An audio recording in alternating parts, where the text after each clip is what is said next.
It's taken me a while to put this video out, but it's one that I've looked forward to. The story is Nosferatu. Where did the story come from? How does it differ from the original Bram Stoker story? And was it a faithful and successful adaptation?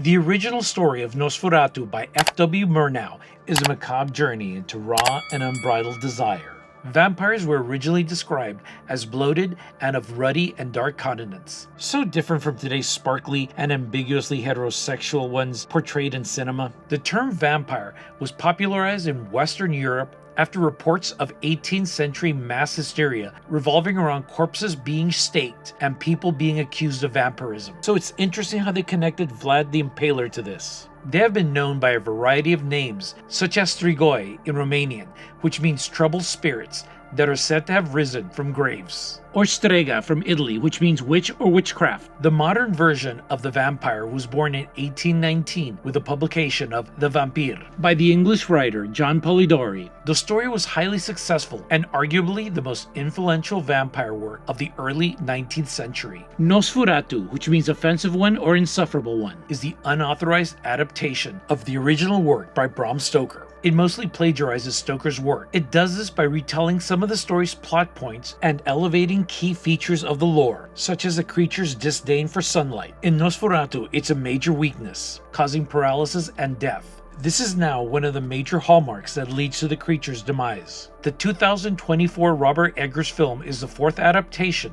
of the original from 1922. It is a beautifully shot and well-paced macabre entry into the long history of the mythos. It follows the life of Ellen, played by Lily Rose Depp, a young woman seeking love who is visited by a terrifying beastly incarnation of an obsessed monster. Years later, in 1838, she's living with her husband Thomas, played by Nicholas Hoult, who's attempting to secure their future by brokering a real estate deal with the enigmatic Count Orlok of Transylvania, played masterfully by Bill Skarsgård. After visiting the Count, Ellen is identified as his wife, and the vampire holds the young man captive so he can reunite with his obsession. Thomas escapes to find his bride is being tormented and experiencing violent and mysterious seizures attributed to an imbalance in her blood while under the care of her friend. He enlists the help of Albin Eberhard von Franz, played by Willem Dafoe, who actually played the Count a few years earlier. Together, they attempt to find the locus of the attacks, and the race is on to save Ellen and the denizens of Wisburg, who are under siege by a ravenous plague ushered in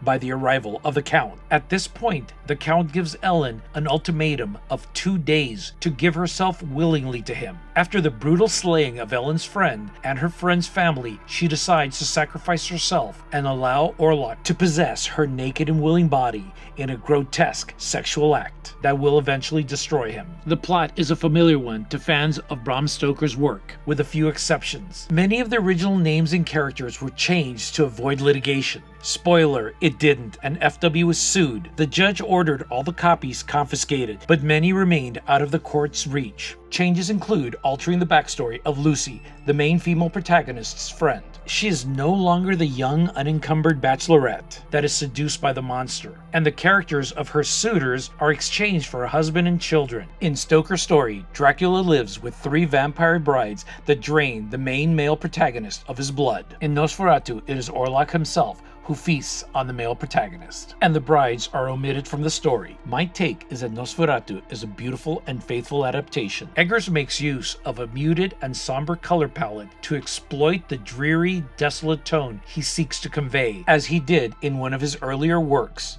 Witch. You are transported to a world before technology, where science and superstition are indistinguishable from each other. It's dank and disheveled, and you never get a sense that the characters truly understand what they're up against. At its core, Nosferatu is a tale of desire, a deep plunge into the heart of despair and obsession. It's a twisted, romantic, gothic tragedy that shows how far a woman and a man will go to fulfill their longing. Ellen, in her desperation, seeks love and finds it in the recesses of dark mysticism. Count Orlok, on the other hand, wrongfully deduces that he's been seduced by a young and beautiful woman and the promise of love and fulfillment. tension builds when Ellen's husband, her friends, and doctors try desperately to return her to her storied life of love and normalcy, only to fail miserably at every turn. It's only when she realizes that her chance at happiness and the lives of her friends are forfeit that she makes the ultimate sacrifice to succumb willingly to the persistent tormentor in order to salvage the remains of the world she once knew. This film is an intense and cathartic look into loss and desperation that is a must-watch. I give it 5 out of 5 reels and recommend it to lovers of horror and stunning visuals. Well, that's my take. Let me know what you think. Like, subscribe, do all the rest of that stuff. And as always, keep watching movies.